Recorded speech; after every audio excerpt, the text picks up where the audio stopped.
वचनों से हमें हम सबका मार्गदर्शन देने की कृपा करें। नमस्कार।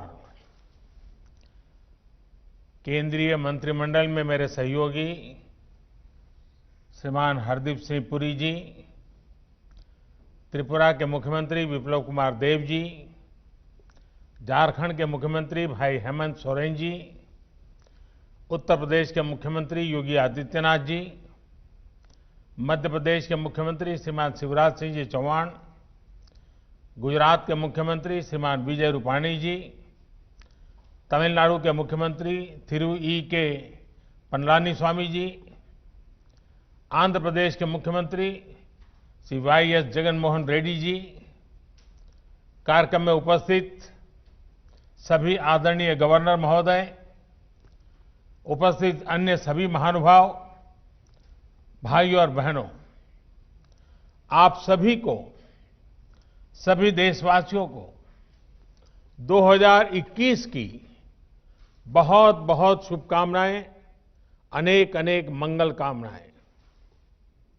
आज नई ऊर्जा के साथ, नए संकल्पों के साथ और नए संकल्पों को सिद्ध करने के लिए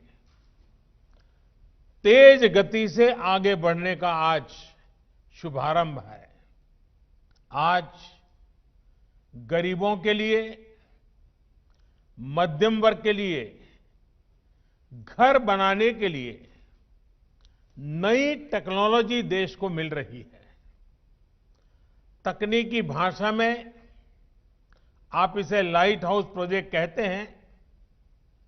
मैं मानता हूं ये 6 प्रोजेक्ट वाकई लाइट हाउस, प्रकाश स्तंभ की तरह है। ये 6 लाइट हाउस प्रोजेक्ट देश में हाउसिंग कंस्ट्रक्शन को नई दिशा दिखाएंगे। देश के पूर्व, पश्चिम, उत्तर, दक्षिण हर क्षेत्र से राज्यों का इस अभियान में जुटना कोऑपरेटिव फेडरलिज्म की हमारी भावना को और मजबूत कर रहा है। साथियों, ये लाइट हाउस प्रोजेक्ट अब देश के काम करने के तौर तरीकों का भी एक उत्तम उदाहरण है। हमें इसके पीछे जो बड़े विजन को भी समझना होगा। एक समय में आवास योजनाएं केंद्र सरकारों की प्राथमिकता में उतनी नहीं थी जितनी होनी चाहिए। सरकार घर निर्माण की बारीकियों और क्वालिटी पर नहीं जाती थी, लेकिन हमें पता है बिना काम के विस्तार में ये जो बदलाव किए गए हैं, अगर ये बदलाव न होते कितना कठिन होता। आज देश ने एक अलग अप्रोच चुनी है, एक अलग मार्ग अपनाया है। साथियों, हमारे यहां ऐसी कई चीजें हैं जो प्रक्रिया में बदलाव किए बिना ऐसे ही निरंतर चलती जाती है, चलता है, होने दो। हाउसिंग से जुड़ा मामला भी बिल्कुल ऐसा ही रहा है। हमने इसको बदलने की ठानी। हमारे देश को बेहतर टेक्नोलॉजी क्यों नहीं मिलनी चाहिए? हमारे गरीब को लंबे समय तक ठीक रहने वाले घर क्यों नहीं मिलने चाहिए? हम जो घर बनाते हैं वो तेजी से पूरे क्यों ना हो? सरकार के मंत्रालयों के लिए ये जरूरी है कि वो बड़े और सुस्त स्ट्रक्चर जैसे ना हो, बल्कि स्टार्टअप की तरह चुस्त भी हो और दुरुस्त भी होने चाहिए। इसके लिए हमने ग्लोबल हाउसिंग टेक्नोलॉजी चैलेंज का आयोजन किया और दुनिया भर की अग्रणी कंपनियों को हिंदुस्तान में निमंत्रित किया। मुझे खुशी है कि दुनिया भर की 50 से ज्यादा इनोवेटिव कंस्ट्रक्शन टेक्नोलॉजी ने इस समारोह में हिस्सा लिया, इस स्पर्धा में हिस्सा लिया। इस ग्लोबल चैलेंज से हमें नई टेक्नोलॉजी को लेकर इनोवेट और इंक्यूबेट करने का स्कोप मिला है। इसी प्रक्रिया के अगले चरण में अब आज से अलग अलग साइट्स पर 6 लाइट हाउस प्रोजेक्ट का काम शुरू हो रहा है। ये लाइट हाउस प्रोजेक्ट्स आधुनिक टेक्नोलॉजी और इनोवेटिव प्रोसेस से बनेंगे। इसमें इंफ्रास्ट्रक्चर का टाइम कम होगा, इसमें कंस्ट्रक्शन का टाइम कम होगा और गरीबों को ज्यादा रेजिलिएंट, अफोर्डेबल और कंफर्टेबल घर तैयार होंगे। जो एक्सपर्ट्स हैं उन्हें तो इसके बारे में पता है, लेकिन देशवासियों को भी इनके बारे में जानना जरूरी है, क्योंकि आज ये टेक्नोलॉजी एक शहर में इस्तेमाल हो रही है, कल को इन्हीं का विस्तार पूरे देश में किया जा सकता है। साथियों, इंदौर में जो घर बन रहे हैं वो उनमें ईंट और गारे की दीवारें नहीं होगी, बल्कि pre fabricated sandwich panel system इसमें इस्तेमाल होगा। राजकोट में टनल के जरिए मोनोलिथिक कंक्रीट कंस्ट्रक्शन इस टेक्नोलॉजी का उपयोग करेंगे। फ्रांस की इस टेक्नोलॉजी से हमें गति भी मिलेगी और घर आपदाओं को झेलने में ज्यादा सक्षम भी बनेगा। चेन्नई में अमेरिका और फिनलैंड की प्री कास्ट कंक्रीट सिस्टम का उपयोग करेंगे, जिससे घर तेजी से भी बनेगा और सस्ता भी होगा। रांची में जर्मनी के 3D कंस्ट्रक्शन सिस्टम से घर बनाएंगे। इसमें हर कमरा अलग से बनेगा और फिर पूरे स्ट्रक्चर को वैसे ही जोड़ा जाएगा जैसे लेगो ब्लॉक्स के खिलौनों को जोड़ते हैं। अगरतला में न्यूजीलैंड की स्टील फ्रेम से जुड़ी टेक्नोलॉजी से घर बनाए जा रहे हैं। जहां भूकंप का खतरा ज्यादा होता है, वहां ऐसे घर बेहतर होते हैं। लखनऊ में कनाडा की टेक्नोलॉजी यूज कर रहे हैं, जिसमें प्लास्टर और पेंट की जरूरत नहीं पड़ेगी और इसमें पहले से तैयार पूरी दीवारों का उपयोग किया जाएगा। इससे घर और तेजी से बनेंगे। हर लोकेशन पर 12 महीनों में 1000 घर बनाए जाएंगे। एक साल में 1000 घर। इसका मतलब ये हुआ कि प्रतिदिन 2.5 से 3 घर बनाने की एवरेज आएगी। एक महीने में करीब करीब 90-100 मकान बनेंगे और साल भर में 1000 मकान बनाने का लक्ष्य है। अगली 26 जनवरी के पहले इस काम में ये सफलता पाने का इरादा है। साथियों, ये प्रोजेक्ट एक प्रकार से इंक्यूबेशन सेंटर्स ही होंगे, जिससे हमारे प्लानर्स, आर्किटेक्ट्स, इंजीनियर्स और स्टूडेंट्स सीख पाएंगे और नई टेक्नोलॉजी एक्सपेरिमेंट कर पाएंगे।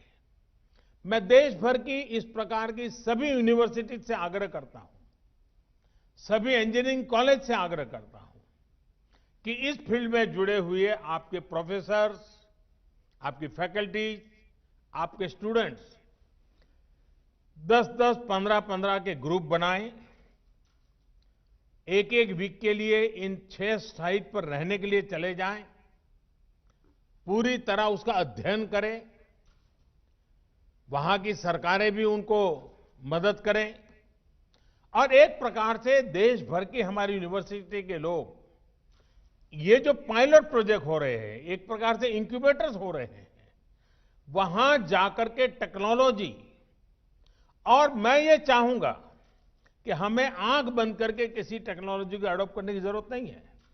हम देखें और फिर हमारे देश की जरूरत के हिसाब से, हमारे देश के संसाधनों के हिसाब से, हमारे देश की रिक्वायरमेंट के हिसाब से हम इस टेक्नोलॉजी का शेप बदल सकते हैं क्या, उसकी एक्टिविटी बदल सकते हैं क्या, उसके परफॉर्मेंस लेवल को बदल सकते हैं क्या।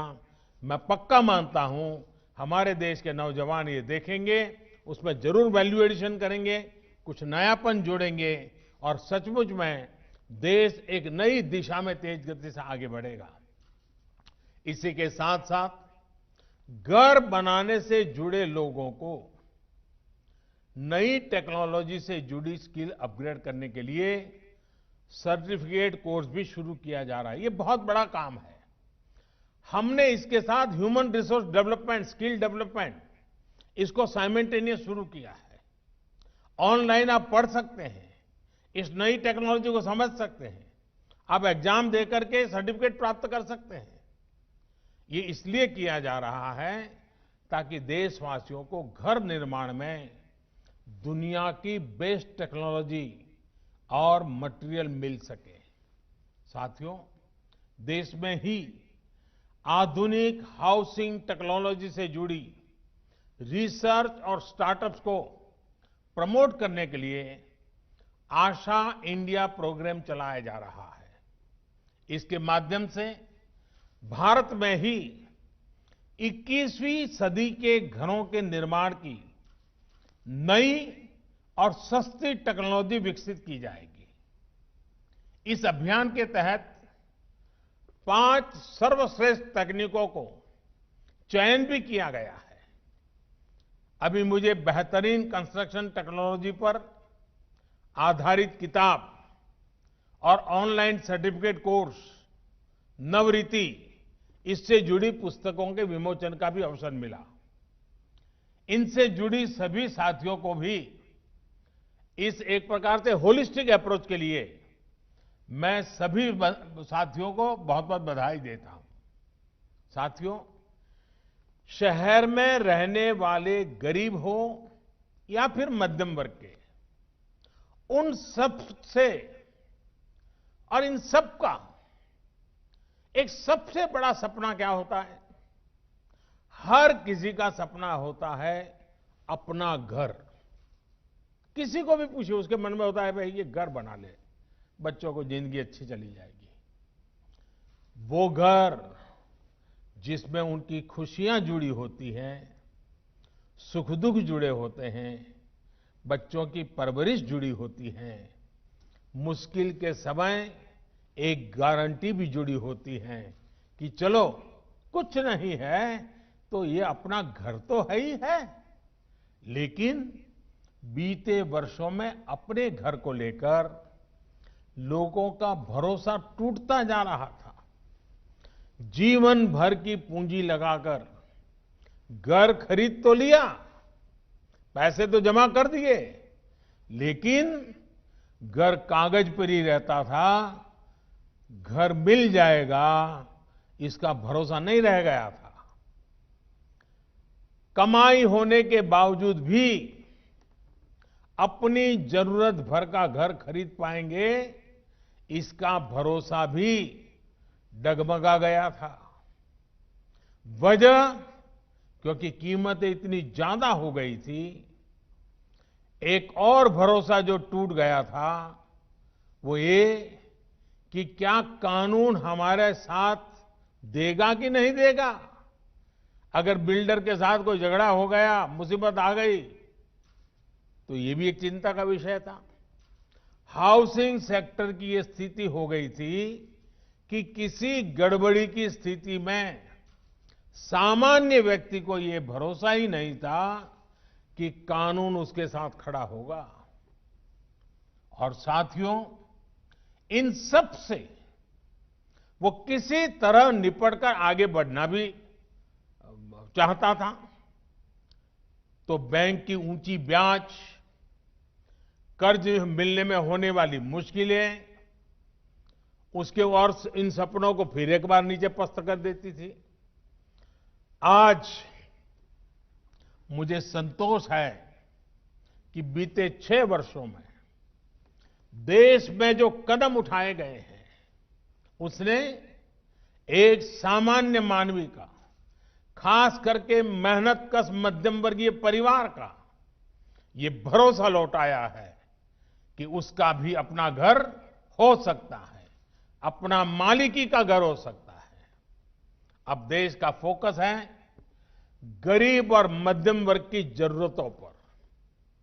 अब देश ने प्राथमिकता दी है शहर में रहने वाले लोगों की संवेदनाओं को, उनकी भावनाओं को। प्रधानमंत्री आवास योजना के तहत शहरों में बहुत ही कम समय में लाखों घर बनाकर दिए जा चुके हैं। लाखों घरों के निर्माण का काम जारी भी है। साथियों, अगर हम पीएम आवास योजना के तहत बनाए गए लाखों घरों के काम पर नजर डालें तो उसमें इनोवेशन और इम्प्लीमेंटेशन दोनों पर फोकस मिलेगा। बिल्डिंग मटेरियल से में स्थानीय जरूरतों और घर के मालिक की अपेक्षाओं के अनुसार इनोवेशन नजर आएगा। घर के साथ साथ दूसरी योजनाओं को भी एक पैकेज के रूप में इससे जोड़ा गया है। इससे जो गरीब को घर मिल रहा है उसमें पानी, बिजली, गैस, ऐसी जो उसकी आवश्यक सुविधाएं हैं, ऐसी अनेक सुविधाएं सुनिश्चित की जा रही हैं। इतना ही नहीं, पारदर्शिता सुनिश्चित करने के लिए हर घर की जियो टैगिंग की जा रही है। जियो टैगिंग के कारण हर चीज का पता चलता है। इसमें भी टेक्नोलॉजी का पूरा इस्तेमाल किया जा रहा है। घर निर्माण के हर स्टेज की तस्वीर वेबसाइट पर अपलोड करनी पड़ती है। घर बनाने के लिए जो सरकारी मदद है वो सीधे लाभार्थी के बैंक खाते में भेजी जाती है। और मैं राज्यों का भी आभार व्यक्त करूंगा क्योंकि इसमें वो भी बहुत सक्रियता से साथ चल रहे हैं। आज कई राज्यों को इसके लिए सम्मानित करने का भी मुझे सौभाग्य मिला है।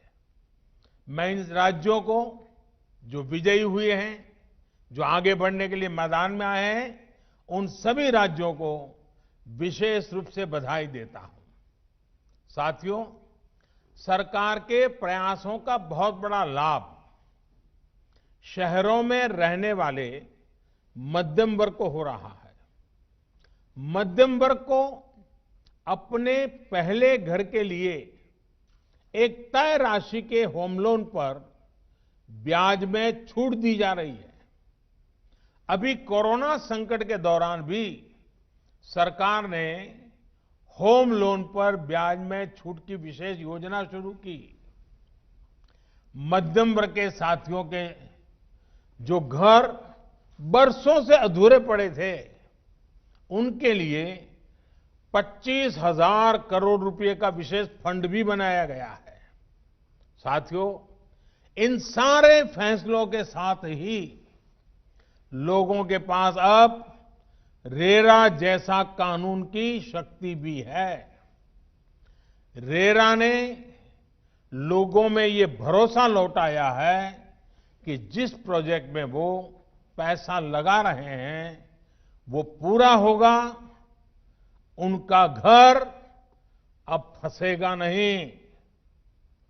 आज देश में लगभग 60,000 रियल एस्टेट प्रोजेक्ट्स रेरा के तहत रजिस्टर्ड है।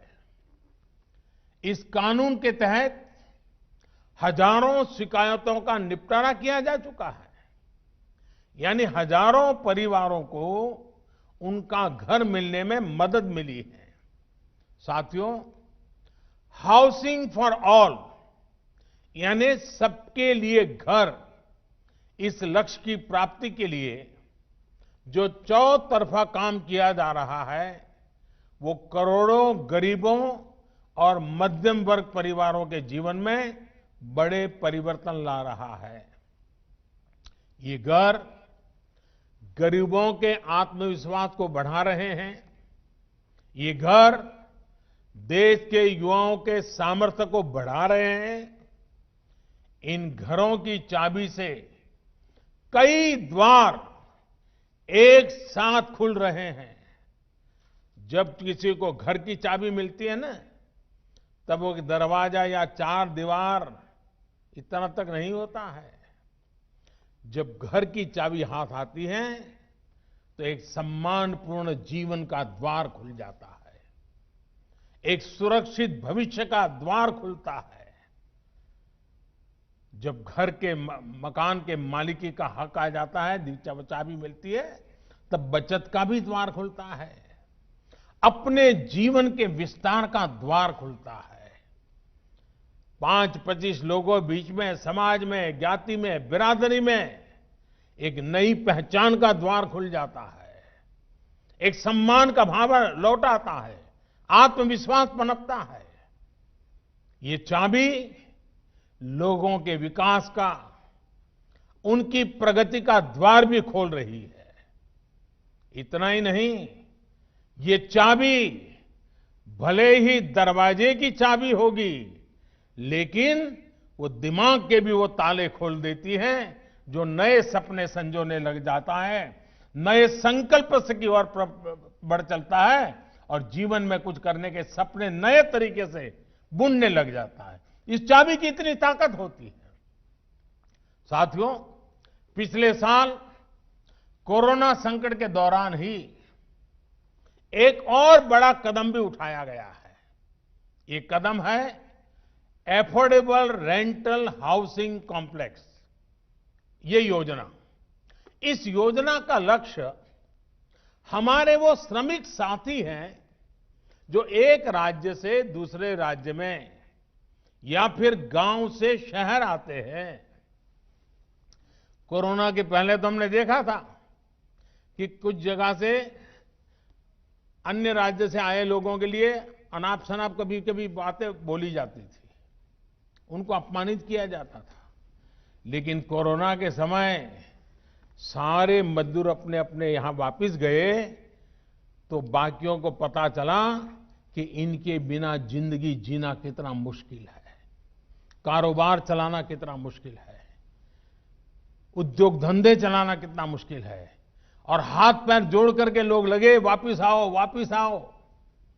कोरोना ने हमारे श्रमिकों के सामर्थ्य को, सम्मान को, जो लोग स्वीकार नहीं करते थे, उनको स्वीकार करने के लिए मजबूर कर दिया। हमने देखा है कि शहरों में हमारे इन श्रमिक बंधुओं को उचित किराए पर मकान उपलब्ध नहीं हो पाते। इसके कारण छोटे छोटे कमरे में बड़ी संख्या में श्रमिकों को रहना पड़ता है। इन जगहों पर पानी, बिजली, टॉयलेट से लेकर अस्वच्छता, ऐसी अनेक समस्याएं भरी पड़ी रहती है। राष्ट्र की सेवा में अपना श्रम लगाने वाले ये सभी साथी गरिमा के साथ जीवन जिए, ये भी हम सभी देशवासियों का दायित्व है। इसी सोच के साथ सरकार उद्योगों के साथ और दूसरे निवेशकों के साथ मिलकर उचित किराए वाले घरों का निर्माण करने पर बल दे रही है। कोशिश ये भी है कि आवास उसी इलाके में हो जहां वो काम करते हैं।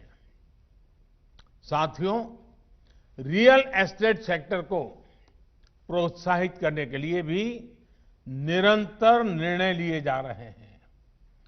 खरीदारों में उत्साह बढ़ाने के लिए घरों पर लगने वाले टैक्स को भी बहुत कम किया जा रहा है। सस्ते घरों पर जो टैक्स पहले 8% लगा करता था, वो अब सिर्फ 1% है। वहीं सामान्य घरों पर लगने वाले 12% टैक्स की जगह अब सिर्फ 5% जीएसटी लिया जा रहा है। सरकार ने इस सेक्टर को इंफ्रास्ट्रक्चर की भी मान्यता दी है ताकि उन्हें सस्ती दरों पर कर्ज मिल सके। साथियों, बीते सालों में जो रिफॉर्म्स किए गए हैं उसमें कंस्ट्रक्शन परमिट को लेकर 3 साल में ही हमारी रैंकिंग 185 से सीधी 27 पर आ पहुंची है। कंस्ट्रक्शन से जुड़ी परमिशन के लिए ऑनलाइन व्यवस्था का विस्तार भी 2000 से ज्यादा शहरों में हो चुका है। अब इस नए साल में इसको देश भर के सभी शहरों में लागू करने के लिए हम सभी को मिलकर काम करना है। साथियों, इंफ्रास्ट्रक्चर और कंस्ट्रक्शन पर होने वाला निवेश और विशेषकर हाउसिंग सेक्टर पर किया जा रहा खर्च अर्थव्यवस्था में फोर्स मल्टीप्लायर का काम करता है। इतनी बड़ी मात्रा में स्टील का लगना, सीमेंट का लगना, कंस्ट्रक्शन मटेरियल का लगना पूरे सेक्टर को गति देता है। इससे डिमांड तो बढ़ती ही है, रोजगार के भी नए अवसर बनते हैं। देश का रियल एस्टेट सेक्टर निरंतर मजबूत हो, इसके लिए सरकार की कोशिश लगातार जारी है। मुझे विश्वास है कि हाउसिंग फॉर ऑल का सपना जरूर पूरा होगा। गांवों में भी इन वर्षों में 2 करोड़ घर बनाए जा चुके हैं। इस वर्ष हमें गांवों में बन रहे घरों में भी और तेजी लानी है। शहरों में इस नई टेक्नोलॉजी के विस्तार से भी घरों के निर्माण और डिलीवरी दोनों में ही तेजी आएगी। अपने देश को तेज गति से आगे बढ़ाने के लिए हम सभी को तेज गति से चलना ही होगा, मिलकर के चलना होगा, निर्धारित दिशा में चलना होगा। लक्ष्य को ओझल होने देना नहीं है और चलते रहना है। और इसके लिए तेज गति से फैसले भी लेने ही होंगे। इसी संकल्प के साथ मैं आज आप सबको इस 6 लाइट हाउस, एक प्रकार से हमारे नई पीढ़ी को, हमारे टेक्नोलॉजी और इंजीनियरिंग के विद्यार्थियों के लिए ये सबसे ज्यादा उपयोगी हो, ये मेरा इच्छा रहेगी। मैं चाहूंगा सभी यूनिवर्सिटीज को, मैं चाहूंगा सभी कॉलेजेस को, इस प्रकार के जो महत्वपूर्ण प्रोजेक्ट होते हैं उसका अध्ययन करना चाहिए, जाकर के देखना चाहिए कि कैसे हो रहा है, कि टेक्नोलॉजी का उपयोग कैसे होता है, हिसाब किताब कैसे लगाया जाता है। ये अपने आप में शिक्षा का बहुत बड़ा एक दायरा बन जाएगा। और इसलिए मैं देश के सभी युवा इंजीनियरों को, टेक्नीशियनों को विशेष रूप से निमंत्रण देता हूं। इस लाइट हाउस से जितनी लाइट वो ले सकते हैं लें, और अपनी लाइट जितनी उसमें डाल सकते हैं डालें। अपने दिमाग की लाइट जितनी लगा सकते हैं लगाएं। आप सबको इस नव वर्ष की बहुत बहुत शुभकामनाएं। इस 6 लाइट हाउस के लिए बहुत बहुत शुभकामनाएं। बहुत बहुत धन्यवाद।